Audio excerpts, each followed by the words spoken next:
Bueno, me presento ante todo para compartir este espacio sobre la bioética. Soy el padre Juan José Milano. Me desempeño, bueno, como sacerdote, como también profesor universitario en el área de la filosofía, sobre todo de la antropología filosófica, la teología, en logoterapia, eh, porque soy counselor en el ámbito de la oncología, hace unos 20 años que trabajo con pacientes oncológicos, y también posgrado en bioética y otras cosillas más, que en el tiempo que uno va viviendo va, digamos, adquiriendo conocimiento y experiencia. Bueno, lo importante es el tema. Eh, por empezar, voy a tratar de resumirlo brevemente en la parte más genérica de lo que entendemos o debemos entender por bioética. Luego, el encuentro médico, que es una cuestión muy práctica y que puedo hablar incluso por experiencia propia de compartir con los médicos, por lo menos en oncología, este aspecto, ¿no? Tan delicado. Y por último, que también se me pidió el acompañamiento del final de la vida, ¿no? Que de hecho creo que es una de las últimas especialidades, paliativos y acompañamiento, tan humano como necesario. De hecho, bueno, la bioética, yo diría, por empezar, es un saber y un qué hacer, ¿no es cierto? Basado en principios y criterios éticos, pero orientado específicamente a la vida y a las ciencias de la salud, ¿m? En términos muy generales. Habitualmente se habla siempre de principios en bioética. Estos principios un poco derivan de uno de los modelos, ¿no es cierto?, o enfoques que hay en bioética, que es el principialismo. Por eso son los cuatro principios básicos, que los podemos numerar así: el de autonomía, es decir, que apunta a que el paciente tiene una capacidad de autodeterminación en la medida en que sea autoválido, ¿no? Capaz, desde ya. Y luego dos, que tienen mucho que ver con Hipócrates, siempre recuerdo, ¿no? Que por ahí no se dice, pero el de no maleficencia y el de beneficencia. ¿Por qué digo Hipócrates? Porque en el juramento hipocrático ya la primera norma, la primera ley, es primum non nocere. Es decir, primero no hacer daño. Esto es básico. Primero no hacer daño. Pero no basta no hacer daño, hay que hacer justamente bien las cosas. Por eso después viene el principio de beneficencia, hacer el bien. ¿Mm? Y por último, el de justicia, que apuntaría más, como lo dice el término, a la justa distribución de los recursos.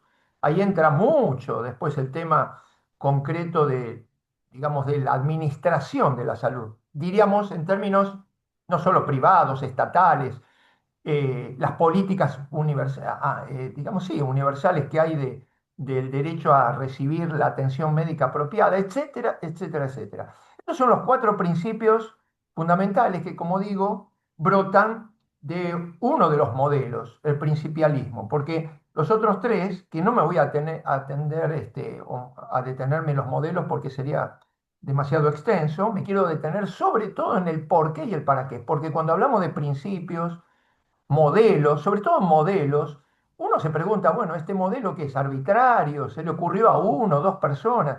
Por ejemplo, este modelo de principialismo surge de dos autores muy conocidos, Beauchamp y Childress, pero también hay otros modelos: el utilitarista, el universalista y el personalista, que es habitualmente el que complementa a este que yo he dado de los cuatro principios. Yo diría que de los cuatro modelos, los dos últimos, principialismo y personalismo, nos aportan, creo que, los mayores elementos para hacer un buen juicio bioético. ¿Por qué digo? El principialismo obviamente se funda en principios, principios básicos, éticos, que tienen que aplicarse a este quehacer, sobre todo en la salud. ¿M? Pero también el personalismo, porque le va a dar el fundamento último, que a eso voy y a eso apunto, quizás por mi propia especialidad, que es la antropología filosófica. Es decir, yo suelo decir, y me parece que esto sí es algo bien de considerar siempre, así como dije que detrás de todo quehacer y saber, ¿no es cierto? Lo aplicábamos en el tema de la bioética, tiene que haber principios. Detrás de todo saber o qué hacer, mucho más ampliamente dicho, está una visión de hombre. Solo dar ejemplos muy simples que parecerían ajenos a un enfoque filosófico, ético, incluso teológico o religioso, que por ejemplo es la economía. Por poner un ejemplo, una economía que está siempre en boga y siempre presente en la vida de todo hombre. Fíjense en que eh, eh, dos economistas que hacen números, como diríamos groseramente hablando, planes, técnicas de números, sin embargo, según la visión de hombre que tengan detrás, así van a hacer un plan económico. No es lo mismo un economista, de pronto, reductivista de la persona humana, que la considera como consumidora y productora de bienes materiales, van a cerrar los números a pesar de, y va a masificar a la población en torno a un parámetro economicista, como exacerbación de lo económico, ¿no? En cambio, otro economista que tenga una visión más personalista, respetuosa de la persona humana, en su integridad, que no es solo de hecho un fusible más, un ente más entre otros, o una parte social, como el sociologismo a veces, ¿no? Sino que es digna por sí sola, por su naturaleza. Los números de un plan económico van a cerrar a favor de, y no a pesar de, a favor del hombre y no a pesar de las personas, ¿no? Digo, por decir un caso muy extremo que parecería tan lejano a un planteo filosófico o ético, sin embargo es fundamental. Detrás de un plan económico tiene que haber ética, tiene que haber una visión de hombre, en este sentido integral. Entonces, volviendo a lo nuestro, tenemos que considerar de que detrás de estos cuatro principios, que son los más difundidos y básicos, hay una determinada visión de hombre, de persona humana, y que yo diría que se funda en la dignidad per se, es decir, inherente, una dignidad inherente, no atribuida, no adjudicada, que sería casi absurdo, que a veces lo he visto hasta en carteles. Bueno, ahora nuestros legisladores le han devuelto la dignidad al hombre. No, el hombre tiene dignidad por sí sola, aún en ámbitos donde se la puede negar, o se la pudiera negar por cuestiones ideológicas, parcialistas, reductivistas. El ser humano, por ser humano, tiene una dignidad inherente, propia. Este es el fundamento de un planteo bioético. No puede ser un planteo, digamos, arbitrario. Arbitrario significa lo que crea el hombre. Acá hay una dignidad específica del ser humano, propia, que hace que, como diría Víctor Frankl, y yo sigo mucho la logoterapia, obviamente, Víctor Frankl le decía a sus colegas, recordemos para los que no lo conocen, pero lo recomiendo, ¿no? Psiquiatra, neurólogo en los comienzos, y luego termina siendo un gran humanista, ¿no? Es un poco como Einstein, yo siempre digo, ¿no? ¿Por qué lo recordamos? ¿Por ser el premio Nobel de Física? No, porque era un gran humanista, porque dejó mucha enseñanza humanista, más allá de sus descubrimientos físicos. Frankl decía, si detrás de la ruina, da un extremo, ¿no? Le decía a sus colegas, si detrás de la ruina psicofísica, es decir, ahí está hablando de dos dimensiones, la psíquica, la psique y la somática, soma, cuerpo y mente, ¿no? Si detrás de esta ruina no latiera una persona con su dignidad, no valdría la pena nuestro trabajo. Es decir, estaría diciéndole a sus colegas reductivistas en la visión del hombre, si hay ruina psíquica y física, matémoslo, tirémoslo, o sea, crudamente diciéndolo, ¿por qué? Porque no habría ser humano. Justamente hay un ser humano incluso detrás de esta aparente ruina, y después vamos a hablar, sí, sobre el tema de la bioética en el final de la vida, de dónde y hasta dónde, para no caer en extremos, ¿no? Desde el ensañamiento de hacer latir el corazón cuando ya la persona está en la etapa final, tendría que dignamente permitírsele que muera, o el otro extremo, la eutanasia positiva, en el sentido de acabar con la vida antecedentemente, ¿no? Por un motivo o por otro, porque ¿dónde está el límite, ¿no? de la ruina, ¿no? Vamos a ver eso al final. Pero quiero decir esto, que me parece que como mensaje me parece muy importante sin entrar en tantos detalles de bioética. Ahora vamos a entrar en el tema del acto médico, concreto. Pero tiene que verse hoy día, yo diría, hoy día ya es el fin del atomismo y del neopositivismo, sobre todo en el ámbito médico. Me parece, en el ámbito de las ciencias en general, el atomismo, o sea, la separación atómica, digamos, de una realidad que va unida, en el caso de la persona humana es psicosomático noético, es decir, cuerpo, mente y espíritu, ya no se puede separar, no se puede considerar como una cuestión de criterio nada más filosófico, sino como una realidad. Y esto cuando uno estudia el sistema inmune, por ejemplo, o cómo lo reconoce la OMS, la Organización Mundial de la Salud, que pasó por muchos estadios, desde el primero, muy elemental, una visión muy reductiva, incluso de la salud, que decía ausencia de enfermedad no se puede definir por lo que no es, hay que definir por lo que es. Después dijo, bueno, estar sano físicamente, psíquicamente. Hoy trata de completar la visión, aunque sigue, a mi gusto, un poco mecanicista la definición, pero completo bienestar psicofísico, social, espiritual, etcétera, etcétera, etcétera. ¿Qué nos demuestra esto?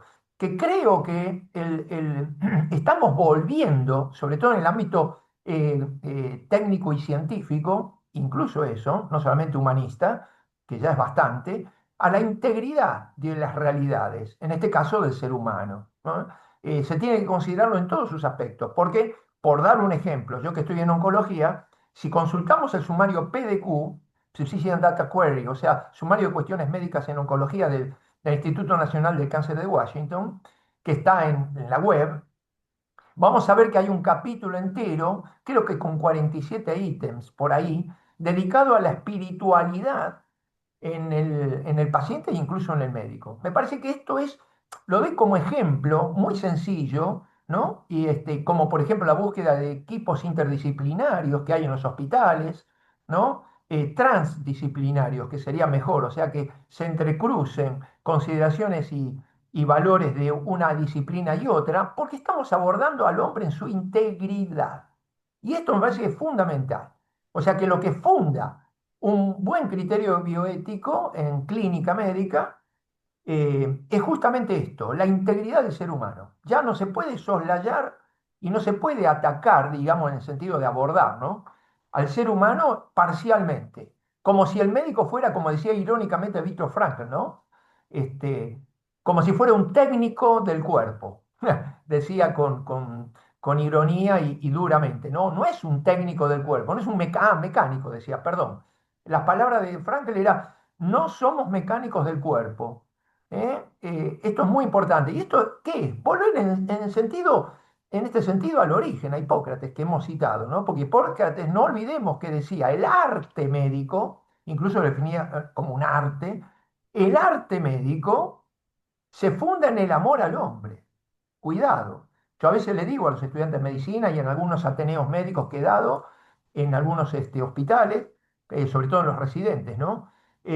Si no consideramos y no, de algún modo, el amor, obviamente en cada nivel, ¿no? Pero si no hay sensibilidad y amor hacia el que es sufriente, porque el paciente es un sufriente que viene a nosotros, entonces somos mecánicos, pero no somos médicos, ¿no? Entonces, me parece que esto es importante, volver a retomar el concepto de persona humana, que está detrás de la enfermedad, detrás de toda enfermedad, sea física o psíquica, sobre todo donde yo me muevo en el ámbito de la psicología, hay una persona humana que es mucho más, un gran misterio, como decía, siempre repito a Gabriel Mancera, que se llama Magnum Mysterio, un gran misterio es el ser humano. Nadie puede decir que ya conocemos al ser humano. Y lo saben bien los que están en ciencia, ¿no? Por ejemplo, cuando estudiamos carcinogénesis y la citogénesis, todo el tema de las células, que cada día se descubre más, no hablemos ya en el ADN, la cadena genética, etcétera, etcétera, etcétera, siempre la verdad es ante última. O sea, cuando creemos que ya hemos agotado algo, descubrimos que hay algo más. Entonces, ¿cuánto más el ser humano, ¿no? En su integridad, que es un gran misterio. Yo creo que esto lo enfatizo a propósito para no quedarnos con cuestiones técnicas. Bueno, este enfoque antropológico, avanzando un poquito más, va a hablar de la centralidad, por tanto, de la persona en la praxis médica, sobre todo en la praxis de salud, pero integral, digo, no solo médica, ¿no? La integridad, entonces, de estas dos consideraciones, diríamos, ontológica por un lado, el qué es el hombre, porque mal podríamos, como yo también le digo a los estudiantes de psicología, ¿no? Cuando digo, me jubilé del aula, pero ahora estoy en orientación. Cuando yo le decía, usted tiene mucha técnica de cómo reparar, entre comillas, lo digo a propósito así, ¿no?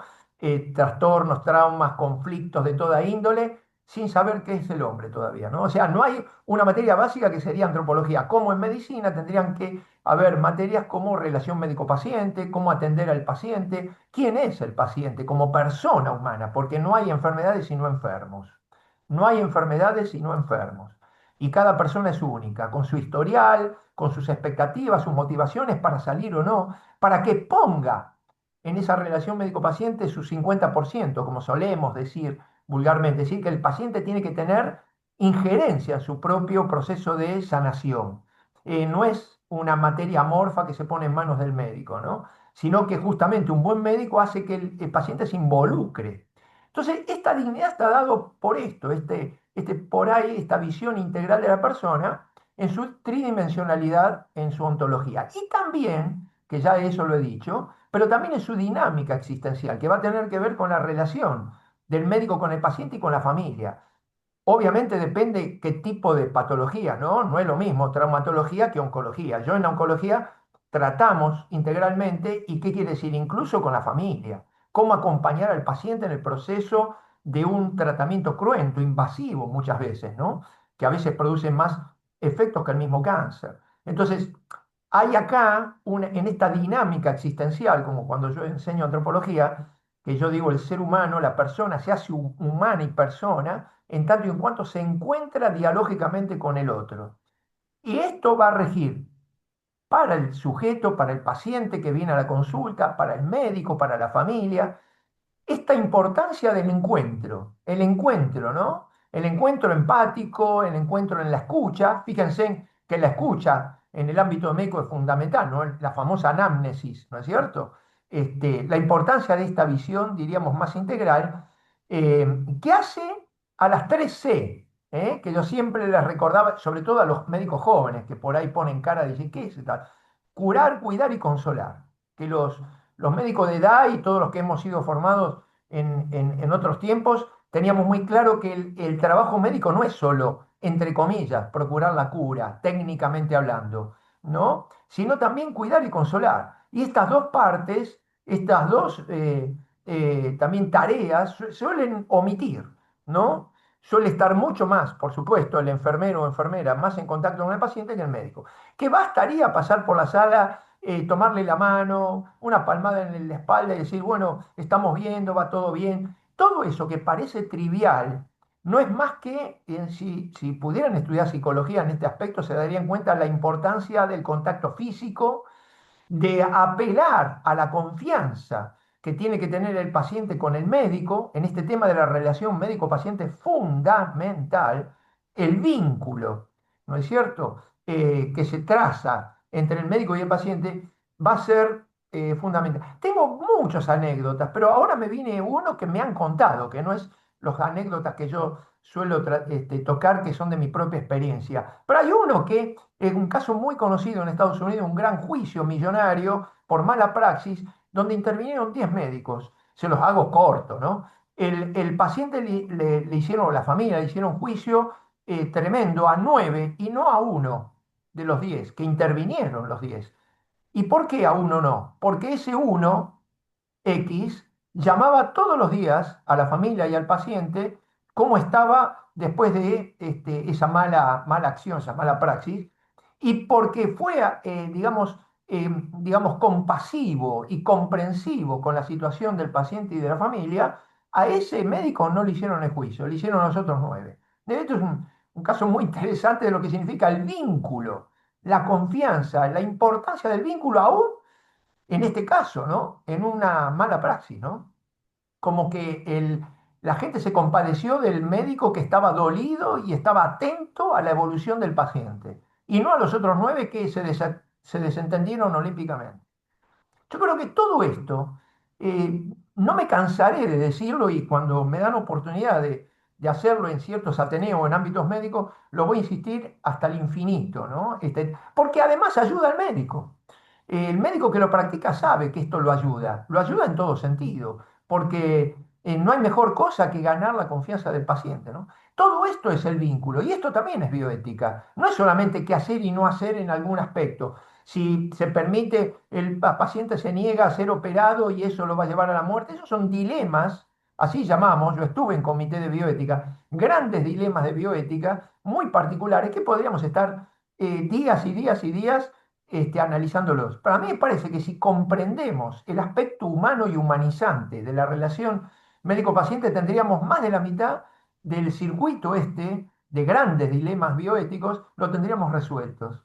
¿No? Por eso digo que creo ver, no sé si soy demasiado optimista, que se está volviendo de ese tratamiento, diríamos, mecanicista, neopositivista, que rigió 2 siglos atrás y que fue tremendo, ¿no? Ojo, los grandes médicos humanistas seguían haciendo lo suyo, pero por vocación propia, pero aún, digamos, estaba todavía el gran desafío que ahora estamos encontrando de tener menos tiempo en la atención, de que el sistema de salud, como una oportunidad, di una charla, irónicamente lo intitulé, estamos en un sistema de salud poco saludable, tanto para el médico como para el paciente, porque va todo como cascada. Si al médico se lo presiona para que atienda al paciente en 10 15 minutos y no tiene tiempo de escucharlo tan siquiera, y multiplicamos los estudios clínicos cuando se podrían evitar más de la mitad. O sea que en el fondo hasta hay una cuestión económica mal manejada. Creen que por atender más rápido y más cantidad de gente va a ahorrarse el sistema de salud dinero, cuando en realidad es al revés, porque el médico como no tiene mucho tiempo para escuchar al paciente, podría evitarse en esa escucha muchos estudios que se están multiplicando y lo sabemos, los médicos lo saben mejor que nadie y los estudios lo han dicho, que hay una multiplicación innecesaria de estudios y de análisis clínicos, ¿no? De todo tipo, sea desde el hematológico al de imagen, etcétera, etcétera. Hay una multiplicación tremenda, quizás por esta presión. Y también el médico por esconderse, en el buen sentido, detrás del protocolo para que no haya una industria del juicio encima de él, que ese es otro gran mal de lo cual se padece en el ámbito de la salud, la industria del juicio. Todo esto incide en bioética.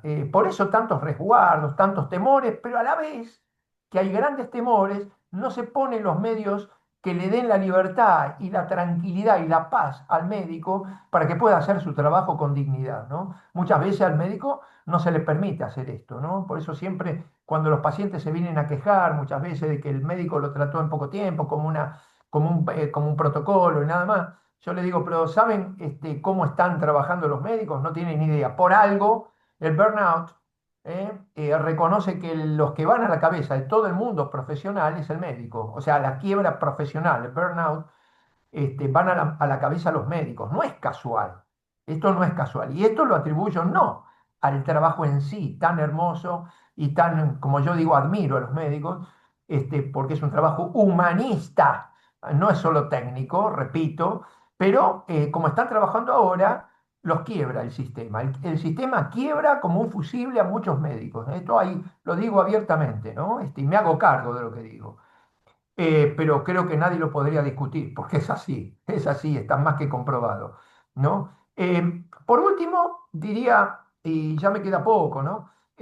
Porque hay muchos temas muy interesantes, ¿no? Pero este modelo, diríamos, biopsicoespiritual y social, sería para mí el que le estaría proponiendo a todos de que se enfoquen en ese modelo, ¿no es cierto? Donde también entra estas 3C que siempre digo que se han olvidado las dos últimas, ¿no? Como si curar es nada más como una reparación técnica fuera la única obligación del médico, o la única, no, también cuidar y consolar, ¿no? Es decir, atender al paciente y a su familia.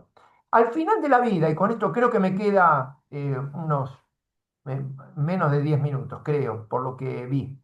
El final de la vida tiene que ver también con esto del enfoque y de los modelos biomédicos, justamente porque si consideramos a la persona en su integridad, no vamos a ver la muerte como un fusible que se quemó, nada más, como una luz que se apaga, sino como un acto humano y quizás de los más importantes en toda nuestra vida. Y lo digo porque sí, puedo decir que si bien no puedo hablar de los médicos en sí porque no soy médico, aunque trabajo en ese ámbito, sí a nivel espiritual y psicológico sé que es en ese último momento, sobre todo cuando hay conciencia y lucidez, es un acto humano de una profundidad increíble, ¿eh? Donde el sujeto que está partiendo tiene el derecho Eso es ahí entramos también en bioética, ¿no? Y vemos de dónde y hasta dónde. Tiene el derecho de morir con dignidad.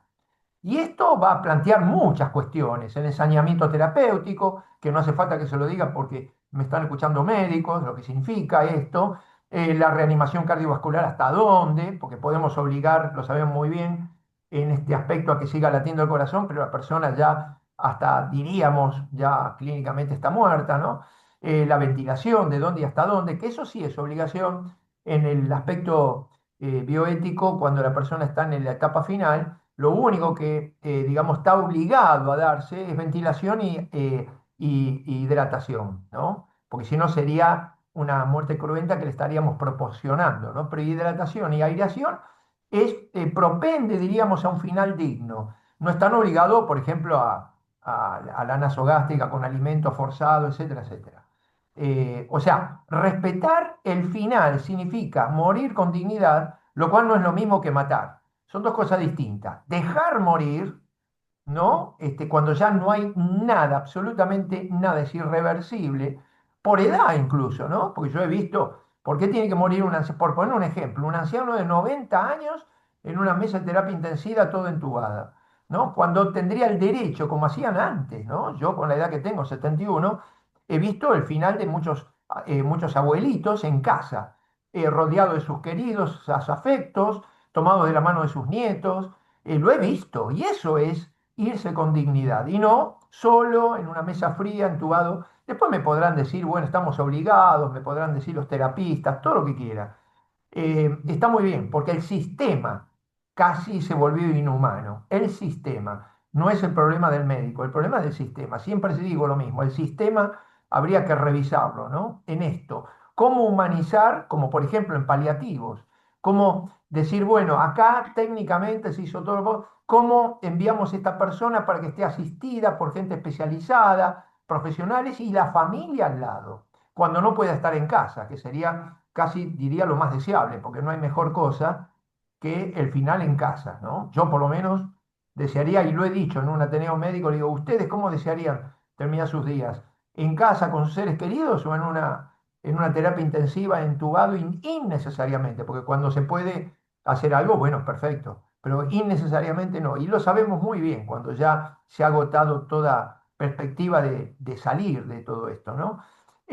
Y por eso el testamento biológico, creo que le llaman de diferentes maneras, pero yo lo aprendí así, es que ahora también en ese consentimiento ilustrado a las personas se les puede instruir a que ante este ensañamiento, ante estas terapias excesivas sobre el final de la vida, pueden dejar un testamento biológico de pedir que no se utilicen métodos extraordinarios. Es un documento legal anticipado donde uno puede dejar muy en claro que ante esa última perspectiva de que ya no hay retorno, no emplear métodos fuera de lo, diríamos, como dije antes, de la aireación, la hidratación, que obviamente eso tiene que dejarse hasta el final. Fuera de eso, no necesariamente tiene que haber una invasión, diríamos, de la persona que quiere, y les puedo asegurar, porque yo he hablado con gente lúcida, mi papá, por ejemplo, que se fue lúcido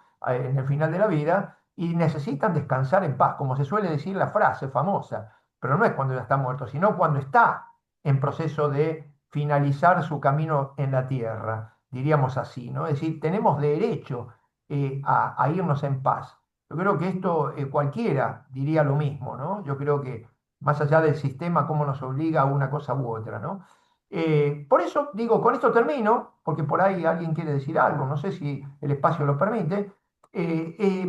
Este cuidado de lo humano, desde que nacemos hasta que morimos, yo creo que tiene que ser una prioridad en esta visión integral de la persona humana cuando tratemos temas de bioética, que no se limitan, como dije, por eso ni lo toqué, a ciertos dilemas ante cuestiones concretas de que si se opera, no se opera, si permite, no permite, cómo está nuestra obligación de no dejar, o cómo procurar, como dije, este principio de hacer el bien, pero si no se deja hacer el bien el paciente, etcétera. Estos serían dilemas. Pues yo creo que si tenemos claro lo humano del hombre detrás de todo esto, nuestra tarea bioética sería mucho más sencilla. Complejo, muy rico, pero muy un tema muy hermoso que yo cuando lo ensayé y lo desarrollé incluso con más tiempo en algunos ateneos, realmente la atención, sobre todo los médicos jóvenes, me llamó la atención.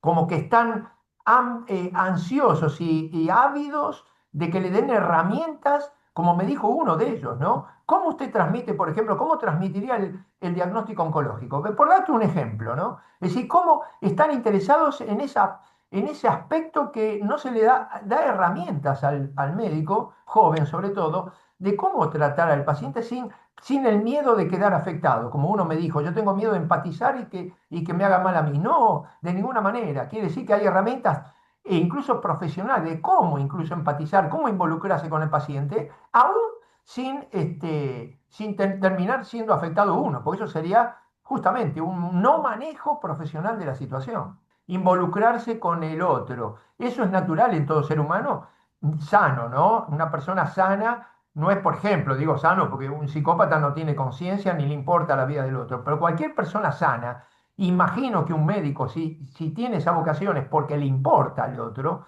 evidentemente decirle que no sienta nada, que no se involucre, que no le importe, es una contradicción, incluso diría la misma profesión. Lo que hay que hacer es darle herramientas de cómo manejar los afectos, para hacer bien su tarea y a la vez incluso sentirse realizado, es decir, hice todo lo que pude, cuidando, cuidar, no solamente curando, cuidando y consolando.